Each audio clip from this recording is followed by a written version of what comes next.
Hey everyone, welcome to the Practice of Love. My name is Sean Patrick Mayer. I'm a men's connection and relationship coach, and I am joined by the lovely Sophia Traeger, the radical pleasurist and woman's intimacy coach. Yeah, and today we're talking about the the high cost of like fierce independence. What it looks like when we are so self-sufficient, or we believe ourselves to be so self-sufficient that we won't ask for help when we need it, and we won't reach out, and what that does for connection and relationship, how that really pays a toll on our experience in this life. And so I imagine Sophia, being the powerful being that you are and the powerful entrepreneurial spirit that you are, I imagine this is pretty personal, this idea of radical, fierce independence. I imagine you've had some experience with this. Wow, Sean, you really know how to get to the heart of things, huh? Yeah, I was just thinking about how many different adjectives we can use for each other when we're introducing each other. Yeah. It's really sweet. I like being lovely. Yeah. And powerful, since you mentioned it. Yeah, it's, as you're talking, I'm just feeling all of this deep like clenching in my chest and throat, and I'm wearing my lapis today for the throat chakra so that I can speak clearly, because it's feeling really clumpy right here, and this is so fucking alive for me right now. And yeah, you pretty much nailed it. Just being an entrepreneur, of course it is really, really lonely, and anyone who's an entrepreneur will relate to that. Especially in my life right now, I have been re-examining what it is that I actually manifested and created, because I am a powerful being. Everyone is a powerful master manifester. So in examining what I've created in my life, I realized, holy cow, I am alone a lot of the time. And it's not actually what I wanted, but it is what I wanted because it's what I created. So I had to re-examine and think about what is it that I truly want in my life. And right now, the huge piece is collaboration. Mm-hmm. And so you and me doing the show together was really one of the first steps towards that manifestation. I'm so grateful for it. And so now I'm just like, okay, more community, more collaboration. And aside from that, what really I wanted to talk about today was this, these moments in our lives that come up when we know that we would be better off with assistance of some kind, whether it's making a phone call to somebody or asking somebody to help us do something that's not so obvious. Like, I'm just thinking about how many times I've moved in my life and I absolutely needed help doing that. And by the grace of God, I always had help. I always had a boyfriend. It's really weird. But anyway, it's so true. I'm just like, oh, I'm moving. I have a boyfriend. Perfect. So weird, you guys. Anyway, I'm going to give an example because instead of being abstract about it, very recently I had this, and I've spoken about this before, how I have a story to tell and it's terrifying, and I'm going to do a video on it very, very soon. And I was thinking about it the other day, and I realized that I really need somebody next to me to hold my hand. It's going to happen. Shit, I'm going to cry. Hold my hand, or be in the room with me, be present with me, like physically be present with me while I create this. And I was thinking about this, and what makes it so painful is that it was really hard for me to text my friend. To just, the thought of texting her was really an edge for me. And I have a lot of friends, I have a beautiful community, but that moment of, I want to text her to ask her to be with me, and what if she says no, or what if I'm not important?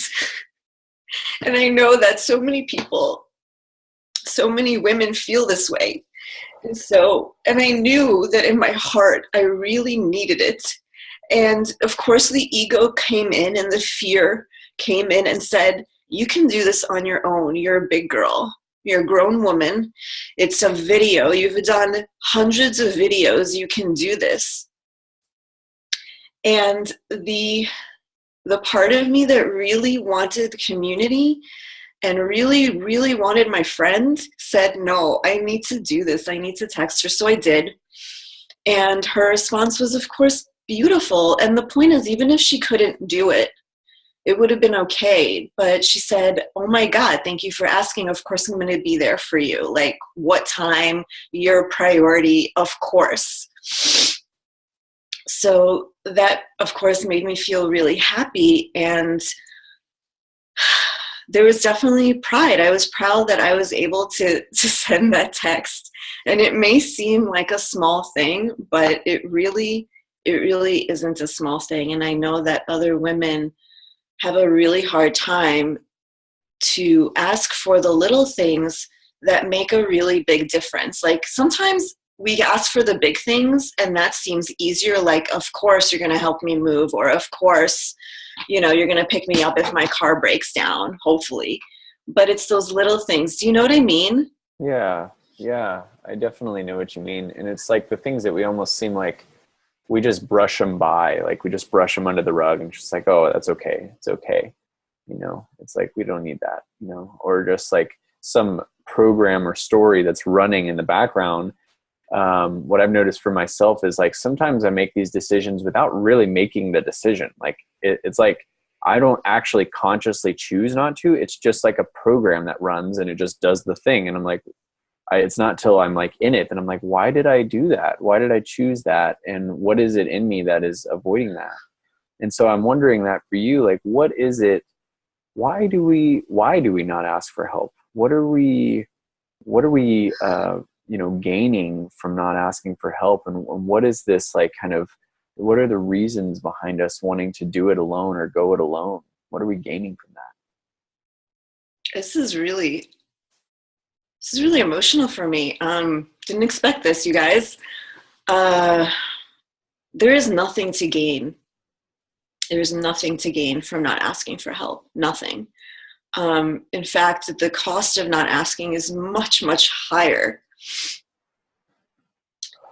than not asking. And I'm going to say more about this when I create this video. That's going to be very, very hard. And that's why I have my friend sitting with me. I can speak for myself as to why I haven't asked for help. It's teaching, it's conditioning, it's being told that I need to do it on my own and that I'm a burden if I ask people for help, or I shouldn't I just shouldn't ask people. I need to do it on my own. Nobody wants to hear it. These are all the things that I've been fed in my life. I need to have thick skin. I need to not be so emotional. I need to just buck up and just get shit done. And it's been really detrimental in my own life. And I know the lives of so many people. The reason women stay in abusive relationships is because they are slowly isolated by the perpetrator. slowly manipulated to believe that nobody gives a shit about them, or they're threatened, things like that. That's an extreme of it.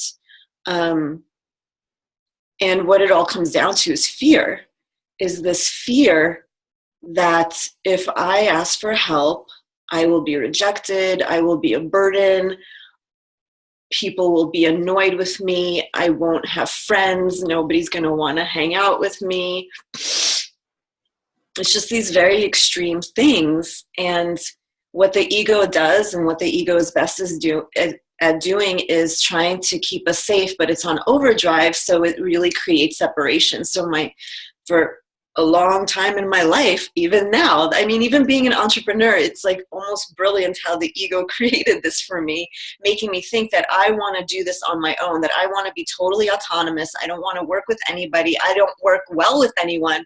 There's a bullshit belief. I don't work well with anyone. And it's all a lie. It's all a lie that has worked very well to keep me separate from people, instead of diving in and being vulnerable and risking someone saying no, or risking conflict. That's another thing, conflict avoidance. And I really truly believe it's an epidemic. It's couples have issues, families have issues, nations have issues. It's really big. Yeah. No idea if that answered the question, but Hell, I don't even know what the question was at this point, but none of that matters. I feel grateful that you're sharing this with us, because I feel like this is really important. This is really a big one. And there's so many pieces that have come up in listening to you. And it's like, for men, this like idea that we're supposed to tough it out and like go it alone. And then as the feminist movement took off, women were wanting to take on that role as well. And it's like, whoa, wait a minute, let's not all do that. Let's actually realize that men weren't necessarily meant to do that in the first place either. That asking for help actually creates, being vulnerable creates more intimacy, creates more connection, our ability, our desire, our willingness to like step up and say, hey, I need some help. Especially around the emotional things for men, like asking for help emotionally is a really challenging thing. It's, one thing to ask your buddy to come over and move a barbecue pit or something. That's not so big deal, but asking your buddy to come over and support you because you're having a fight with your beloved, or, you're struggling with something, or you really, something didn't work out the way you wanted. And it's like, feeling a lot of sadness or fear or shame around that, and allowing ourselves to be available for that support just seems so important. And it's amazing how challenging it is for us to do that, for us to let ourselves be seen in the hard times. And I'm in this moment, like thinking of Facebook and all this social media, where it's like everybody wants the way they're perceived in the world to be this like perfect, bright and shiny thing, and that's how we get to see, that's what we get to see from a lot of other people. And it's like somehow creates more disconnection, because we don't actually get to see the darker pieces. We don't actually get to see the hardships. And I think it feels like we're really like missing something. Like when I don't get to see the part of my friends that is the struggle and the challenge, I feel like I'm being deprived of something. Even this morning, I heard a friend really opening up and talking about his experience in his relationship and the anger and sadness that he's feeling right now. And all I was feeling was such gratitude for the opportunity to hear him, and the gratitude for me to feel of value and of use in his life, to be able to show up and support him. And just by listening, simply by being there and by listening. And it's just amazing what can happen.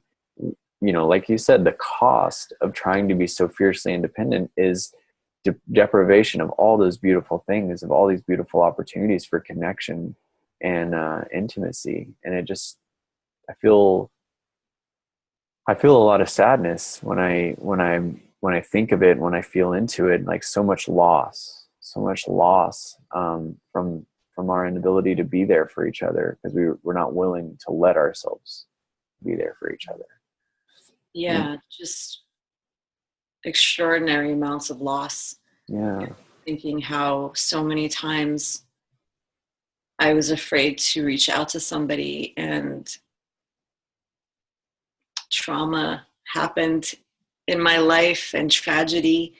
And if only I reached out, because I've had this idea that I was going to be scolded or reprimanded or judged.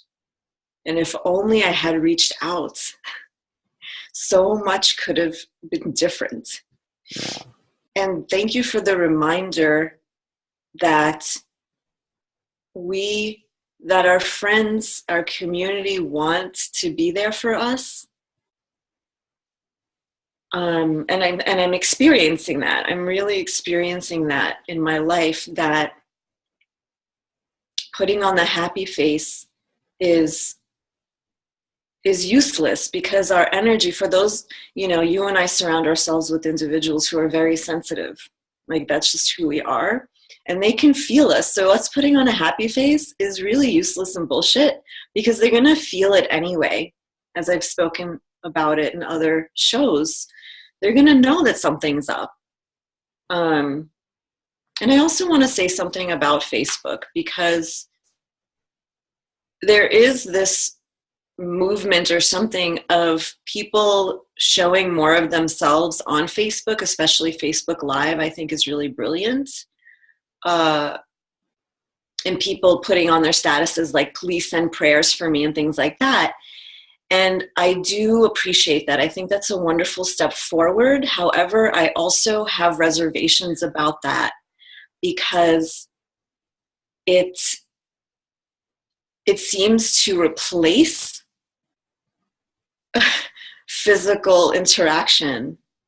People, I think, are relying on it too much, and maybe it's a good step forward, but I'm afraid that people are like, oh, well, I'll just get my needs met on Facebook. I'll just put out that I need a prayer on Facebook, instead of really asking for what I need, which is for somebody to come over to my house and hug me. So you're saying, like, as opposed to the easy route, almost the easy route where it's like, oh, I'll just put a post on Facebook, instead of like reaching out like directly to a friend, yes, saying, hey, will you help? I don't want to say it's easy, because it's not. Because I know in my group, the Intimate Sisterhood, it takes a lot for the women to share. It really does. And I honor them for that. So I don't want to say that it's easy, because it's not easy. I'm just afraid that it's going to be the way to reach out, instead of going even more towards your edge and reaching out and asking for touch and asking for a hug and asking for a in-person meeting. These days, I Zoom with so many people, and now I'm aware of it, and I'm like, no, I want a coffee date. If that's possible, I want to meet. Before, I thought it was a burden. I was like, I don't want to do this. I don't have time. And like, I'm too cool for school, right? And now it's like, no, I want a coffee date. I want to leave my house. I want to be with somebody in person. I want to feel them in front of me. So I just have reservations about social media. It really is a way to connect profoundly. I just want people to be aware of their intentions, because I do it too. It's like, well, I can say something on Facebook instead of, text my friend and be like, I need you to come over. Awesome. Yeah. And so what I'm hearing is, kind of like the nuggets of what I've been hearing this process is like, we lose so much connection and intimacy when we don't show up, when we don't ask for what we need, when we don't ask for help, when we try to go it alone too much, and we try to be so independent. We really lose something. And we also not only lose something in our connections with others, but we feel unfed. Like there's something in us that's craving to be held and loved and supported by someone else. And when we don't make ourselves available for that, how can we receive it? And what I'm also hearing is that it really takes courage to both post on Facebook or any in social media and claim what we need, but it also takes another level of courage, or a different level of courage, to actually reach out to a person and ask them specifically for something like touch or a hug, or just to come be with you for a little while. And it's like there's some risk there, but there's also such a beautiful, profound reward that I think begins to really like snowball and really like fulfill itself as we decide to do that, and we receive the beauty of that experience, and we do it again and again and again, and we create more connection, more intimacy with our friends and with our community and with the people in our lives, and really cultivating and deepening those relationships and bolstering them in a new way. And that seems really, really important in terms of not having to feel like we have to go it alone all the time. Yes. Yeah. Yes. And the ego is a son of a bitch, because no matter how many times I've said, oh, I'm not going to do my soirees, which are in-person women's gatherings in Portland, or I'm not going to do this, I'm not going to do that, I'm going to be an online star, I'm going to do everything online, I'm going to have freedom and like travel the world, it keeps coming back to no, like I need to be in person with women, I need to be in person with people, with men. That's why I do partner dancing. I have to be in person with people, no matter how many times I'm going to say no more soirees. It just keeps coming back. Yeah. It's like ego. Chill out. Stop it already. Like, stop trying to separate me. I am safe. I am safe. I am safe, you know? So yeah, you summarized it very well, Sean. Well, I'm glad that you are continuing to press against the ego and show up and get what you need and be brave and courageous and beautiful. And I think that's just so powerful. So boxing match with your ego. Yes. So in closing, I'm wondering if there is, I guess, how can people get a hold of you if anybody wants to get some support around this specifically? How can someone get a hold of you to do that? I'm trying something new, you guys. What I really want is to build up the YouTube channel. So I want you to connect with me, wherever you are, wherever you are, through our channel, because all of our videos are up there. My videos individually are up there. I have a new interview series with women up there. It is so beautiful, and it's a great way to get to know me. And I'll also have a link to my website, which has a link to my consultation if you're feeling called to learn how to ask for help, to fix your man picker, to stop being a pleaser and an ice queen. So subscribe to my YouTube channel. We'll be here with our video.